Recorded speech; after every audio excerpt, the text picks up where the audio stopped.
भाजपा जिल्हाध्यक्ष कासन गोट्टुवार यांच्या भूमिपूजनास द्वारका नागरिकांचा तीव्र विरोध। पुराच्या नाल्याचे काम आधी करा, नागरिकांची मागणी। संघर्ष समितीच्या आंदोलनानंतर आमदार किशोर जोरगेवार यांनी दिले आश्वासन।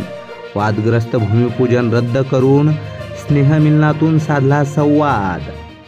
चंद्रपूरमध्ये भाजपाचे जिल्हाध्यक्ष सुभाष कासन गोट्टुवार यांच्या भूमिपूजन कार्यक्रमाने अक्षरशः वाद पेटवला आहे।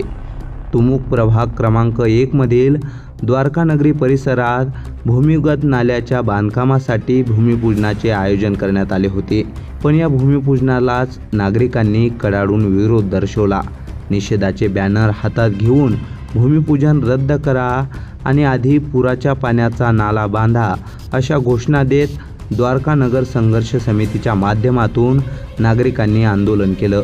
द्वारका नगरीत गेल्या अनेक वर्षापासून पावसाचे पाणी साचून नागरिकांना त्रास सहन करावा लागत आहे। अशात भूमिगत नाल्याचं काम आधी सुरू केल्यास पुराचा फटका आणखी वाढेल असा नागरिकांचा ठाम दावा होता। द्वारका नगरीच्या नागरिकांनी या संपूर्ण प्रकरणावर काय सांगितलं ते पाहूयात।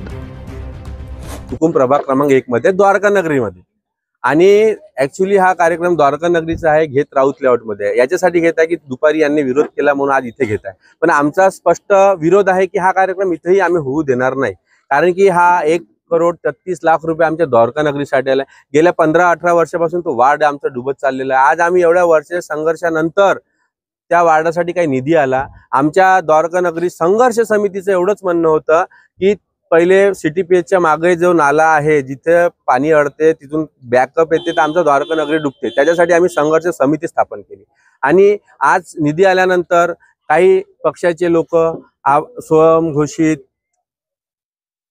विकास पुरुष नगरसेवक यांचं असं म्हणणं आहे की हा निधी आम्ही आणला। हा निधी कोणी आणलेला नसते, हा शासनाचा निधी आहे, हा महानगरपालिकेचा निधी आहे। आम्ही टॅक्स देतो, तो निधी आलेला आहे। कोणाच्या मार्फत आला का मार्फत आम्हाला माहित नाही। आम्हाला एवढंच म्हणायचं आहे की तुम्ही हा कार्यक्रम इथे घेऊ देत नाही, कारण की जोपर्यंत आउटलेट होणार नाही तोपर्यंत या नाल्याचं बांधकाम करून काही फायदा नाही। 1,33,00,000 पाण्यात डुबवल्यापेक्षा आम्ही शासनाचे 1,33,00,000 रुपये वाचवण्याचा प्रयत्न करत आहोत। आणि आम्ही शासनाला, महानगरपालिकेला, आमदार साहेबांना, माजी नगरसेवक साहेबांना हेच विनंती करणार आहोत की तुम्ही आधी आउटलेटचं नाल्याचं बांधकाम करा याच पैशामध्ये, त्याच्यानंतर तुम्ही मग वार्डातल्या नाल्याचं बांधकाम करा। जेव्हा संघर्ष समिती सकाळी गेली तर त्यांना म्हटलं की 4 तारखेला आम्ही कलेक्टर CTPHच्या अधिकाऱ्यांसोबत बैठक घेऊ आणि त्याच्यानंतर निर्णय घेऊ। मग आज भूमिपूजन करण्याचा मॅटरच नाही ना। जेव्हा सकाळी आमदार साहेबांनी म्हटलं ना तुम्हाला, मग 4 तारखेपर्यंत तुम्ही थांबायला पाहिजे। तर मग भूमिपूजनाची आता महानगरपालिकेचे इलेक्शन आले तर बरोबर तुम्हाला भूमिपूजन दिसत आहे, बरोबर तुम्हाला भूमिपूजनाची वेळ आली। आणि मला सांगा, राजशिष्टाचार काय म्हणते? शासनाचा कार्यक्रम आहे, शासनानं आयोजन करायला पाहिजे। स्पष्ट कमळ दिसत आहे ना यार, मग आम्ही काय करू? कमळाच्या हाताखाली तो कार्यक्रम होता। राजशिष्टाचारानुसार हा कार्यक्रम झाला पाहिजे। शासनाचा पैसा आहे, शासनाच्या पैशानुसार तो कार्यक्रम झाला पाहिजे। बस एवढंच म्हणणं आहे। आणि आम्ही हा कार्यक्रम होऊ देणार नाही। आता आमच्या महिला मंडळांनी इथे कोणत्याही प्रकारचं राजकारण होत नाही, सर्व पक्षाचे नेते इथं आहे। आम्ही नेते म्हणून आम्ही या वार्डातले रहिवासी आहोत, म्हणून आम्ही सर्वांनी एक विचार केलेला आहे की हा कार्यक्रम आम्ही होऊ देणार नाही। आता तुम्हाला जोर जबरदस्ती करायची असेल तर कसं होते हे आम्ही पाहतो, आमच्या महिला समोर होणार आहे। आम्ही हा कार्यक्रम होऊ देणार नाही, याचा आम्ही निषेध करतो। अरे रद्द करा, रद्द करा, अरे रद्द करा, रद्द करा। गेल्या 15 वर्षापासून इथे लोक ज्यावेळेस पूर येतो त्याचा खूप मोठा सामना करत आहे। आर्थिक पण नुकसान होत आहे आणि वैयक्तिक पण नुकसान होत आहे सगळ्यांचं।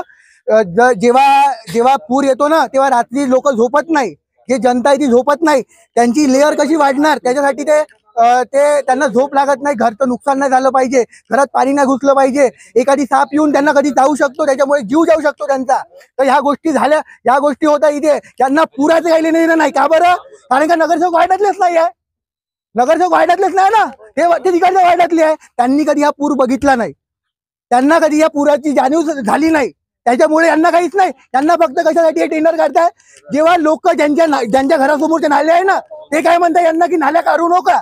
आज आम्ही स्वतः जाऊन सगळेजण किशोर भाऊची भेट घेतली होती, तेव्हा त्यांना म्हटलं आम्ही काय इथे नाल्या काढू नका तुम्ही। जेव्हा ज्यांच्या घरासमोरून नाल्या चालले ते पण म्हणतात त्यांना की इथून नाल्या काढू नका तुम्ही। तर त्यांना गरज असल्या तर कशालाही फालतू 1,33,00,000 रुपयाचा निधी आणला, अजून कशासाठी तो नाल्यांच्या नियंत्रणासाठी, पूर नियंत्रणासाठी निधी आणला. नियंत्रण नाही होणार आहे त्याच्यानी, वाढणार आहे अजून पूर. कसं त्याच्यावरून ते अजून अंडरग्राऊंड नाल्या करणार, मग ती लेअर अजून वाढत जाणार. हे नियंत्रण नाही, तो पूर धोक्यात आणण्यासाठीची ती निधी आहे. हे वैयक्तिक, मी तुम्हाला स्पष्टपणे सांगतो, हे यांच्या वैयक्तिक स्वार्थासाठी हे सगळं करत आहे. 1,33,00,000 रुपये. मी काय म्हटलं, यांची जे एवढी प्रामाणिकपणा असती, आजपर्यंत तुम्ही कुठल्या भूमिपूजन मध्ये जेवण बघितलं का? यांना इथून तिथे भ्रष्टाचार करून त्यांना पैसे मिळणार आहे, त्याचं ते ह्या लोकांना जेवण जाणार आहे सगळ्यांना. या सगळ्या भोळ्या भाड्या जनतेने या गोष्टीचं लक्षात ठेवावं. मी ह्या वार्डामध्ये 25 वर्षापासून राहता, द्वारका नगरीमध्ये. 2013 मध्ये पहिला पूर या ठिकाणी आलेला होता आणि 2013 मध्ये पूर आला. त्या पुरानं असं थैमात घातलं होतं का सर्व लोकांच्या घरामध्ये जवळपास 500 लोकांच्या घरात पाणी घुसलं होतं. त्या दिवशीपासून आम्ही एक संघर्ष समिती निर्माण करून आम्ही ह्या वार्डामध्ये आणि नाही का शासन, प्रशासन, मंत्री, पालकमंत्री यांना निवेदन देत आहोत. आणि ह्या निवेदनामध्ये मधल्या काळामध्ये एक प्रेस कॉन्फरन्स घेतली. महानगरपालिकेवर एक आमचं आंदोलन होतं. त्या आंदोलनाच्या दिवशी या ठिकाणी 2,16,00,000 रुपयाची मंजुरी दिली होती. पण ते मंजुरी पण अतिदृष्टी अशी महत्वाच्या कामासाठी त्यांनी आमच्या वार्डातली वळवली होती. आमचे पोरं बारं मरत आहे. माझी पत्नी सुद्धा का पावसामुळे मरण पावली. पावसामुळे घरामध्ये पाणी 2-3 वेळा घुसलं. पाणी काढू तायपाय होऊन मरण पावली. हे परिस्थिती या शासन ह्या लोकांना लाज वगैरे वाटत नाही का? आमच्या म्हणजे जीवनाशी खेळत आहे, आमच्या लोकांच्या जीवनाशी, आमच्या मुलाबाळाशी खेळत आहे हे लोक. आणि हे सगळं 1 कोटी आणि 1.5 कोटी न 2 कोटी काही मोठे आहे काय शासनाला? तर यासाठी आमची एकच मागणी आहे का तुम्ही सगळ्यात पहिला लेआउट काढा आणि नंतर नाल्या करा. नाल्यासाठी आम्ही वादा करणार नाही, पण तुम्ही पहिलं लेआउट करा. किशोर भाऊकडे आज सकाळीच आम्ही गेलो. किशोर भाऊनं म्हटलं आम्हाला, किशोर भाऊनं स्पष्ट म्हणलं का ह्या प्रोग्राम रद्द करासाठी आम्ही तुमच्याकडे आलो. किशोर भाऊनं म्हटलं का हा रद्द करू का कार्यक्रम? या ठिकाणचे आमचे माजी नगरसेवक म्हटले का हा कार्यक्रम रद्द होऊ शकत नाही. परंतु भाऊच्या लक्षात आलं, किशोर भाऊच्या लक्षात आलं का दुखणं एकीकडं आणि मलम एकीकडे लावत आहे लोक. दुखणं हा त्या लेआउटचा आणि मलम लावत आहे ना का दानीले मलम लावून पुन्हा जास्त प्रमाणात पाणी आमच्या घरामध्ये घुसणार आहे. तेव्हा यांना चेतावणी आहे, विनंती आहे का तुम्ही लेआउटचं काम तुम्ही पहिलं करा ना मग नाल्याचं करा. या तणावाच्या पार्श्वभूमीवर आमदार किशोर जोरगेवार घटनास्थळी पोहोचले आणि परिस्थिती नियंत्रणात आणली. त्यांनी नागरिकांचे म्हणणे ऐकून घेत पुराचे पाणी वाहून नेणाऱ्या नाल्याचे काम आधी सुरू करू आणि भूमिगत नाल्याचे काम त्यानंतर सुरू करू असं आश्वासन दिलं. यानंतर भूमिपूजन कार्यक्रम रद्द करून त्याच ठिकाणी दिवाळी स्नेहमिलन कार्यक्रम घेऊन आमदारांनी नागरिकांशी संवाद साधला. पाहूया आमदार किशोर जोरगेवार यांनी नेमकं काय सांगितलं. द्वारका नगरीमध्ये एक नाल्यांचा विकासाचं काम आहे, साधारणतः 1 कोटी रुपयाचं ते. आणि पुन्हा या भागातल्या नागरिकांची एक मागणी आहे, ही अतिशय रास्त मागणी आहे. गेल्या अनेक वर्षापासून ती आपण प्रशासनाच्या स्तरावर सोडवण्याचा प्रयत्न करतो. एक नाला जो आहे, जो MSCBच्या मागून परिसरातून वाहतो, त्या नाल्याला जो काही निधी लागेल तो पंक्चर करून त्यांच्या भागातून काही बांधकाम करायचं आहे. त्याच्यासाठी आवश्यक असलेली मीटिंग ताबडतोब जिल्हाधिकारी आता 3 तारखेच्या नंतर सुट्टीवर आल्याबरोबर घेतले जाईल. त्यामध्ये CTPSचा वाटा आणि प्रशासनाचा वाटा करत हा काम सुद्धा या ठिकाणी पूर्ण करण्यात येईल.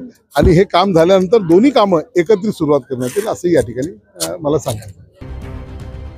या संपूर्ण घटनेमुळं चंद्रपूरच्या राजकारणात नवीन वादाची ठिणगी पडली आहे.